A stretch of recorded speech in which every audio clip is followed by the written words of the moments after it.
कथा भगवान श्री कृष्ण ने कहा कि भक्ति में रहकर मनुष्य अपने प्रारब्ध कर्मफल समाप्त कर सकता है। राधे राधे। जैसा मित्रों, मैं नीतू पांडे यूट्यूब चैनल पर सबका स्वागत करती हूँ। इस प्रसंग का वर्णन भगवत गीता में मिलता है। भगवत गीता के अध्याय 9 के इस पन्ने में भगवान साफ साफ कहते हैं कि हे अर्जुन, मनुष्य चाहे तो भक्ति में रहकर अपने सारे प्रारब्ध कर्मों को काट कर समाप्त कर सकता है। भक्ति ही ऐसी ही एक पवित्र चीज है, क्योंकि भक्ति दैवी होती है, दैहिक नहीं होती, यानी संसारिक नहीं होती है। और जब यह दैविक होती है ना, तो यह देवताओं को अर्पित हो जाती है, यानी मुझे अर्पित हो जाती है।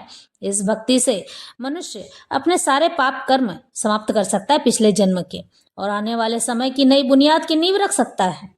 इदम तु ते गुमहतम प्रवक्ष्याम्य न सूयवे ज्ञानम विज्ञान सहितम यज्ञ ज्ञात्वा मोक्षय से अशुभात। श्री भगवान ने कहा, हे अर्जुन, चूंकि तुम मुझसे कभी ईर्ष्या नहीं करते, इसलिए मैं तुम्हें यह परम गुप्त ज्ञान तथा अनुभूति बतलाऊंगा, जिसे जानकर तुम संसार के सारे क्लेशों से मुक्त हो जाओगे। ज्यों ज्यों भक्त भगवान के विषयों में अधिकाधिक सुनता है, त्यों त्यों वह आत्मा प्रकाशित होती चली जाती है, यानी कि आत्मा शुद्ध होने लगती है। यह श्रवण विधि श्रीमद् भागवत में इस प्रकार अनुबोधित है। भगवान के संदेश संगतियों से पूरित होते हैं, जिनकी अनुभूति तभी होती है जब भक्त जन भगवान संबंधी कथाओं की परस्पर चर्चा करते हैं, उस पर बातचीत करने लग जाते हैं। इसे मनोधर्मियों या विद्यालयीन विद्वानों के सानिध्य में नहीं प्राप्त किया जा सकता है, क्योंकि ज्ञान और भक्ति अलग अलग चीजें होती हैं। भक्ति में ज्ञान जो होता है मनुष्य को ईश्वर की ओर जाने के लिए प्रेरित करता है, लेकिन किताबों का जो ज्ञान होता है वह परस्पर मनुष्य में अंधकार और अहंकार उत्पन्न कर देता है, क्योंकि वह अहंकार के कारण अंधकार में विलीन रहता है और वह सब कुछ समझने लगता है कि सब मैंने ही किया है, मुझे ही। जबकि भक्ति परमात्मा तक पहुंचने में सहायता करती है। यही नहीं, भक्ति यह कहती है कि मैंने तो कुछ किया ही नहीं है, जो करते हमारे ईश्वर कहते हैं। यही अंतर है सामाजिक ज्ञान और भगवान के गुप्त ज्ञान और भक्ति ज्ञान में। मनुष्य चाहे तो अपने आप को बदल सकता है भक्ति के मार्ग में रखकर। भक्तगण परमेश्वर की सेवा में निरंतर लगे रहते हैं। भगवान उस जीव विशेष की मानसिकता तथा निष्ठा से अवगत रहते हैं जो कृष्ण के भक्ति में होता है। उसे ही वे भक्तों के सानिध्य में कृष्ण विद्या को समझने की बुद्धि प्रदान करते हैं। भगवान श्री कृष्ण स्वयं कहते हैं कि जो लोग मुझमें आसक्त रहते हैं, जो मेरी भक्ति करते हैं, मैं उन्हें ही अपनी भक्ति का गुप्त ज्ञान प्रदान करता हूँ। हे अर्जुन, तुम मुझसे प्रेम करते हो, इसलिए मैं तुम्हें यह भक्ति का गुप्त ज्ञान प्रदान करता हूँ। राजविद्या राजगुम्हम पवित्र मिद मुत्तमम प्रत्यक्षावगमम धर्म्यम सुसुखम कर्तुमव्ययम। यह ज्ञान सब विद्याओं का राजा है, जो समस्त रहस्यों से सर्वाधिक गोपनीय है। यह परम शुद्ध है, और चूंकि यह आत्मा की प्रत्यक्ष अनुभूति कराने वाला ज्ञान है, इसलिए यह धर्म का सिद्धांत है। यह अविनाशी है और अत्यंत सुखपूर्वक संपन्न किया जाता है। इस तरह से भगवान बताते हैं और कहते हैं कि जो लोग मुझ में आसक्त रहते हैं, जो लोग मेरा चिंतन करते हैं, मैं उनको ही यह गुप्त ज्ञान प्रदान करता हूँ। यह ज्ञान समस्त कार्यों का शुद्धतम रूप है, जैसा कि वैदिक साहित्य में बताया गया है। पद्म पुराण में मनुष्य के पाप कर्मों का विश्लेषण किया गया है और दिखाया गया है कि ये पापों के फल हैं। जो लोग सकाम कर्मों में लगे हुए हैं, वे पाप पूर्ण कर्मों के विभिन्न रूपों और अवस्थाओं में फंसे रहते हैं। उदाहरण के तौर पर जब बीज बोया जाता है तो तुरंत वृक्ष नहीं तैयार होता है, इसमें कुछ समय लगता है। पहले एक छोटा सा अंकुर रहता है, फिर यह वृक्ष का रूप धारण करता है, तब इसमें फूल आते हैं, फल लगते हैं, और तब बीज बोने वाले व्यक्ति फूल तथा फल का उपभोग कर सकते हैं। इसी प्रकार जब कोई मनुष्य पाप कर्म करता है तो बीज की ही भांति इसके भी फल मिलने में समय लगता है। इसमें भी कई अवस्थाएं होती हैं। भले ही व्यक्ति में पाप कर्मों का उदय होना बंद हो चुका हो, लेकिन किए गए पाप कर्म का फल तब भी मिलता ही रहता है।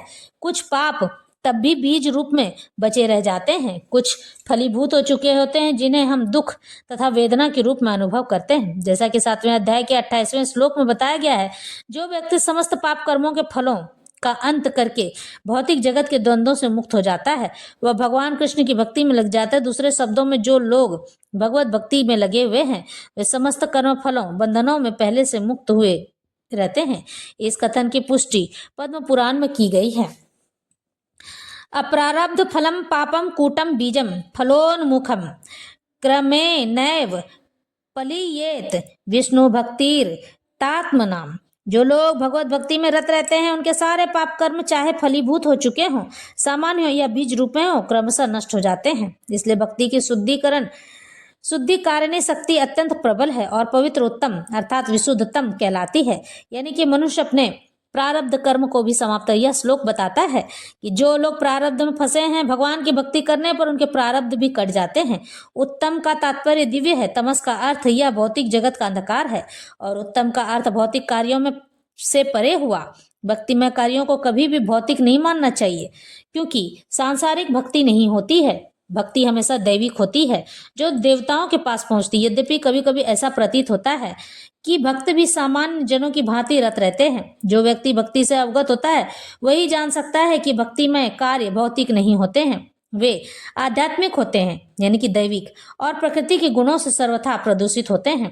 कहा जाता है कि भक्ति की संपन्नता इतनी पूर्ण होती है कि उसके फलों का प्रत्यक्ष अनुभव किया जा सकता है। हमने अनुभव किया है कि जो व्यक्ति कृष्ण के पवित्र नाम हरे राम राम राम हरे हरे, हरे कृष्ण कृष्ण कृष्ण हरे हरे का कीर्तन करता है, उसे जब करते समय कुछ दिव्य आनंद का अनुभव होता है। वह आनंद में डूब जाता है और वह तुरंत ही समस्त भौतिक कलमश से शुद्ध हो जाता है। ऐसा सचमुच दिखाई पड़ता है। यही नहीं, यदि कोई श्रवण करने से, सुनने से ही नहीं अपितु भक्ति कार्यों के संदेश को प्रचारित करने में भी लगा रहता है या कृष्ण भक्ति के प्रचार कार्यों में सहायता करता है, तो उसे भी क्रमशः आध्यात्मिक उन्नति का अनुभव होता रहता है। आध्यात्मिक जीवन की यह प्रगति किसी पूर्व शिक्षा या योग्यता पर निर्भर नहीं करती है। यह विधि स्वयं इतनी शुद्ध है कि इसमें लगे रहने से मनुष्य शुद्ध बन जाता है।